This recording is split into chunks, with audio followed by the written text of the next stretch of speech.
moi s'écroule. Et même si au bout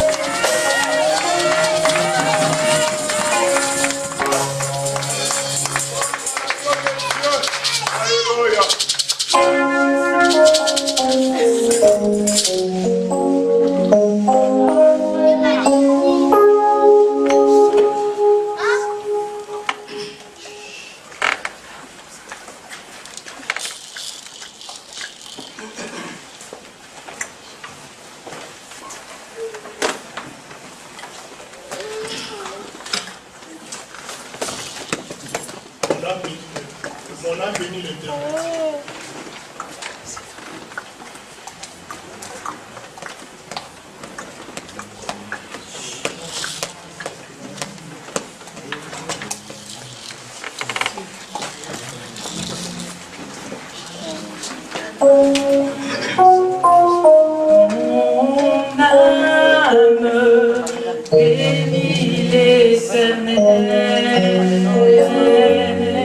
et mon esprit magnifie son nom, car la mort n'a pas pu le retenir, même dans le tombeau. Jésus est Seigneur, même dans le tombeau. Jésus est Seigneur, alléluia. Dans le tombeau, Jésus est Seigneur,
dans les tombeaux. Jésus est Seigneur.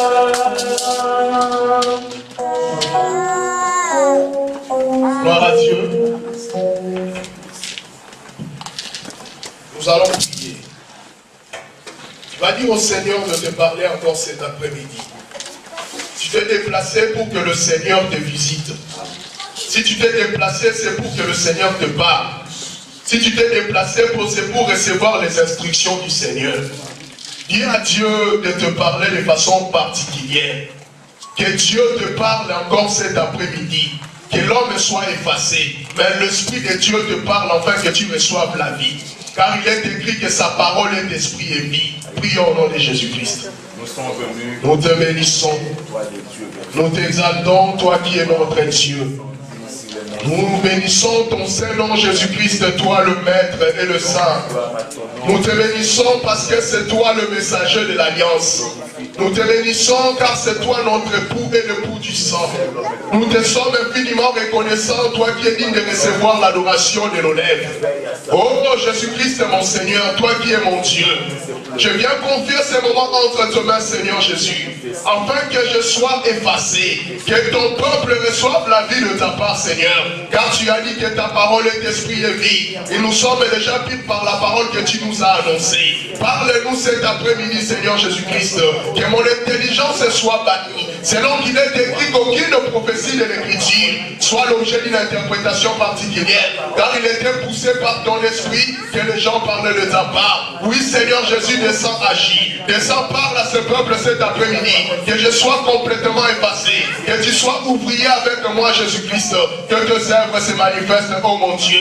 Fais accompagner ta parole par des signes, Seigneur. Je viens briser, Seigneur Jésus-Christ, la puissance d'incrédulité. Que cet après-midi, que ta parole soit logée dans le cœur de ce peuple. Et que cela produise des fruits dignes de repentance pour la seule gloire de ton nom. Je viens rendre captif à l'obéissance de ta parole tout esprit impur. Que seul ton nom soit élevé. Que tout ce qui n'est pas de toi, que le manigance des mondes et des ténèbres, que toute arme forgée contre nous cet après-midi, que cela soit nul sans effet au nom puissant de Jésus-Christ. Car tu as vaincu à la croix. Tu as livré un spectacle de domination des principautés de ces mondes en triomphant d'elle par l'œuvre de la croix. Oui, nous sommes de plus qu'un vainqueur en toi, Jésus-Christ, notre Seigneur et notre Dieu. Je viens encore élever ton étendard de gloire et de victoire cet après-midi, afin que la gloire te revienne. Toi qui es digne d'adoration et de louange de nos lèvres. Au nom précieux et puissant de Jésus-Christ, qui est notre Seigneur et notre Dieu, nous avons ainsi prié. Amen. Amen. Acclamons très fort pour le Seigneur.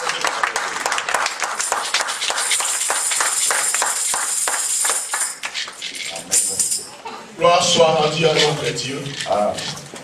Et Dieu qui a permis que nous puissions nous rencontrer. Amen. Et Dieu qui a rendu ces moments possibles. Nous bénissons notre Dieu parce qu'il est merveilleux. Amen. Quand il réunit ses enfants, c'est parce qu'il a des belles promesses. Amen. La Bible déclare qu'il est doux et agréable aux frères de demeurer ensemble. C'est là où que l'Éternel envoie la bénédiction et la vie pour l'éternité. La grande bénédiction que nous attendons de notre Seigneur, c'est la vie éternelle. Amen. Notre préoccupation, c'est le salut. Nous sommes venus dans cet endroit, non pas premièrement pour recevoir le bien matériel, bien que le Seigneur ait la réponse à toutes nos préoccupations. Amen. Il a dit rechercher premièrement le royaume et la justice de Dieu. Et tout vous sera donné par-dessus. Donc le mobile qui nous anime de venir dans cet endroit, c'est premièrement pour le salut. Amen. Amen. Et pour le salut, nous sommes capables de tout faire. Parce que c'est là notre objectif. Que la gloire soit rendue à notre Dieu. Parce que nous avons compris que les gens commencent à manifester l'intérêt pour les choses de Dieu. Amen. Amen. Que Dieu soit béni. J'ai reçu un message d'une sœur que j'aime beaucoup. Il m'a dit, pourquoi mon frère, pourquoi tu mets un point virgule? Ça m'a fait plaisir ce message, que Dieu la bénisse. Amen. C'est notre église, nous allons les bénir. Amen. Nous sommes là pour parler du Seigneur. Que Dieu soit glorifié. C'est merveilleux quand l'entretien entre les enfants de Dieu tourne autour de la parole. Amen. Tu sais, les gens manifestent la vie de péché parce qu'ils ne sont pas dans l'atmosphère de la parole de Dieu. Quand tu appelles ton prochain, c'est pour le colportage. Quand j'appelle Timothée, c'est pour parler de frère Julien. Non pas pour parler de ce qu'on a pris. Et cette vie magnifique, quand cette vie est en abondance, c'est là à sentir le colportage. C'est ce que vous appelez les soumissions. C'est là même qu'il y a des groupes dans l'église. C'est là que détruit même l'amour fraternel. Le problème, c'est parce que les gens ne veulent pas méditer et prier. Raison pour laquelle il y a des futilités. Les gens ne veulent pas donner du temps aux choses spirituelles. C'est ça le grand problème. Que Dieu nous soit favorable au nom de Jésus. Amen. Les gens peuvent s'étonner, peut-être qu'ils n'ont pas reçu le message de la part des serviteurs pour souhaiter les joyeux Noël. Amen. Gloire soit rendue à Dieu. Parce que c'est une fête que nous ne considérons pas. Amen. Amen. Même selon le monde, selon les réalités géographiques, les bergers ne sortent pas le 25 décembre pour aller paître les troupeaux. Parce que le 25 décembre, c'est l'hiver. Amen. Chaque année, les gens se souhaitent joyeux Noël, c'est-à-dire la fête de la nativité.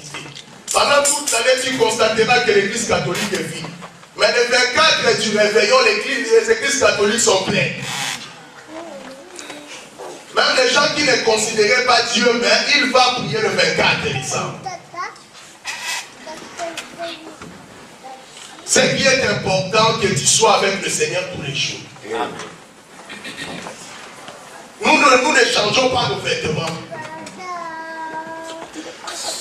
Parce que dans notre alliance, l'alliance que le Seigneur a inaugurée, l'alliance éternelle, nous entrons dans le temple pour ne plus sortir. Dans l'ancienne alliance, les sacrificateurs entraient pour un temps et ils sortaient. Mais notre souverain sacrificateur est éternel. Toute notre vie, nous sommes dans le service de Dieu. Mais à la fin de l'année, je peux envoyer à quelques personnes, si j'ai des crédits, le message pour vous souhaiter une bonne année. Ça, ce n'est pas un péché. Parce que je peux avoir des bons souhaits pour mon frère et pour ma sœur. Parce que Jean aussi a fait des souhaits à Gaius. Dans 1 Jean chapitre 3, verset 2. Je souhaite que tu prospères à tous égards. Comme prospère l'état de ton âme. Amen. Amen. Mais le plus grand souhait, c'est de prier pour ton frère. Ça, c'est le plus grand souhait. Amen. C'est plus que les paroles. C'est ça même l'amour. Parce que le Seigneur a dit prier les uns pour les autres. Que Dieu soit béni. Nous sommes en train de parler de la marche avec le Seigneur. Nous avons commencé cela le dimanche passé. Parce que quand tu viens dans cet endroit, tu dois être sûr et certain que tu marches avec le Seigneur. Pour être sauvé, il faut marcher avec le Seigneur. Mais la Bible nous dit ceci. Deux personnes ne peuvent pas marcher ensemble s'ils ne se sont pas mis d'accord. S'il n'y a pas au préalable la concertation, deux personnes ne peuvent pas marcher ensemble. Si deux personnes n'ont pas la même vision, ils ne peuvent pas marcher ensemble. C'est-à-dire, pour marcher avec le Seigneur, Jésus doit t'agréer. Le Seigneur doit agréer ta vie. Le Seigneur doit agréer tout ce que tu fais. Et la Bible déclare que c'est lui qui est agréé par l'Éternel. Si l'Éternel agrée tes voies, il disposera même à ton égard favorablement tes ennemis. Mais Dieu n'est pas un homme. Mais il faut savoir comment est-ce que Dieu marche avec les hommes. Parce que Dieu n'a jamais changé. Il est le même hier, aujourd'hui et éternellement. En lui, il n'y a ni ombre de variation ni changement. Les hommes changent, mais Jésus ne changera jamais. Amen. Et il n'y a rien de nouveau sur la terre. La Bible déclare que ce qui a été, c'est ce qui est. C'est ce qui sera. Et Dieu ne peut que ramener ce qui est passé. La Bible déclare, si tu vois quelque chose te semble nouvelle, interroge les générations anciennes. Ils vont t'informer que la chose a déjà existé. Très important. Et pour parler de la marche avec le Seigneur, nous avons touché le livre des 2 Rois, chapitre 2, verset 1 à 7. Le frère va nous relire cette écriture. 2 Rois 2, 1 à 7, nous lisons au nom de Jésus-Christ. Amen. Lorsque l'Éternel fit monter Élie au ciel dans un tourbillon, Élie partait de Gilgal avec Élisée. Élie dit à Élisée, reste ici, je te prie, car l'Éternel m'envoie jusqu'à Bethel. Élisée répondit, l'Éternel est vivant, et ton âme est vivante. Je ne te quitterai point. Et ils descendirent à Bethel. Les fils des prophètes qui étaient à Bethel sortirent vers Élisée et lui dirent, sais-tu que l'Éternel enlève aujourd'hui ton maître au-dessus de ta tête? Il lui répondit, je le sais aussi, taisez-vous. Élie lui dit, Élisée, reste ici, je te prie car l'Éternel m'envoie à Jéricho. Il lui répondit, l'Éternel est vivant, et ton âme est vivante, je ne te quitterai point. Et ils arrivèrent à Jéricho. Les fils des prophètes qui étaient à Jéricho s'approchèrent d'Élisée et lui dirent, sais-tu que l'Éternel enlève aujourd'hui ton maître au-dessus de ta tête? Il répondit, je le sais, taisez-vous.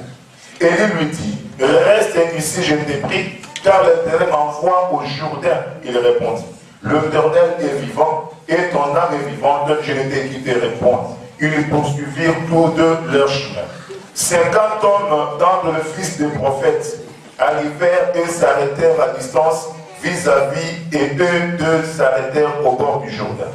Alors Élie prit son manteau, les roula et frappa les eaux qui se partagèrent ça et là, et ils passèrent tous deux à sec. Vous pouvez commencer encore, vous lisez encore Josué chapitre 5, de 1 à 9. Josué 5, 1 à 9.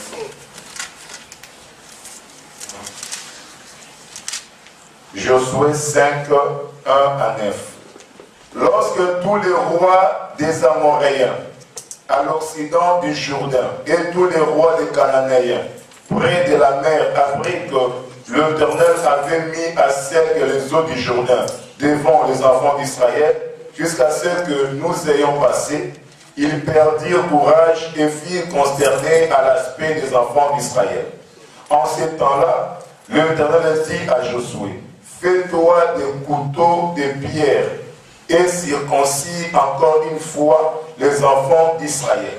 Josué se fit des couteaux de pierre et il circoncit les enfants d'Israël sur la colline d'Aralot. Voici la raison pour laquelle Josué les circoncis. Tout le peuple sorti d'Égypte, les hommes, tous les hommes de guerre étaient morts dans le désert pendant la route après leur sortie d'Égypte. Tout ce peuple sorti d'Égypte était circoncis. Mais tout le peuple né dans le désert pendant la route après la sortie d'Égypte n'avait point été circoncis. Car les enfants d'Israël avaient marché 40 ans dans le désert jusqu'à la destruction de toute la nation des hommes de guerre qui étaient sortis d'Égypte et qui n'avaient point écouté la voix de l'Éternel. L'Éternel leur jura de ne pas leur faire voir le pays qu'il avait juré à leur père de nous donner.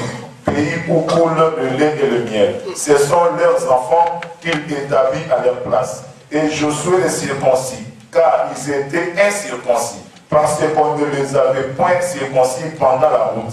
Lorsqu'on y achevait de circoncire toute la nation, ils restèrent à leur place dans les camps jusqu'à leur guérison. L'Éternel dit à Josué, aujourd'hui, j'ai roulé de dessus vous l'opprobre de l'Égypte. Et ce lieu fut appelé du nom de Gilgal jusqu'à ce jour. Gloire à Dieu. Amen. Que le Seigneur bénisse la lecture de sa parole au nom de Jésus. Amen. Et qu'il nous donne son explication. Et La Bible nous parle Papa, c'est quoi? de la marche avec Dieu. Ça, c'est le pied de maman. Mais nous avons pris l'exemple de deux personnes. Du prophète Élie et son serviteur Élisée. Parce que Dieu voulait enlever Élie. Mais avant d'enlever Élie au ciel, Élie a fait une marche avec Élisée, son serviteur. Mais ce qui retient notre attention, nous avons dit que considérons Élie comme l'Éternel, et Élisée prend ta place, et Élisée prend aussi ma place. Avant d'aller, ils ont marché dans 3 villes différentes. Gilgal, Bethel, Jéricho. Et après avoir été dans Jéricho, ils ont rencontré 50 hommes. Nous allons parler de Gilgal, Bethel, Jéricho et le chiffre 50. C'est ça la marche avec le Seigneur. La marche de Dieu avec l'homme doit commencer par Gilgal. Le bien-aimé nous a dit Josué chapitre 5. La Bible déclare que Josué conduisait ce peuple. Mais à un certain moment, Dieu a constaté que les enfants d'Israël nés dans le désert, c'est très important, étaient incirconcis. Parce que comme notre Dieu est fidèle à sa parole. Parce que la circoncision était le signe de l'alliance perpétuelle de Dieu avec Abraham. Dieu parlait avec Abraham. Il a promis des choses.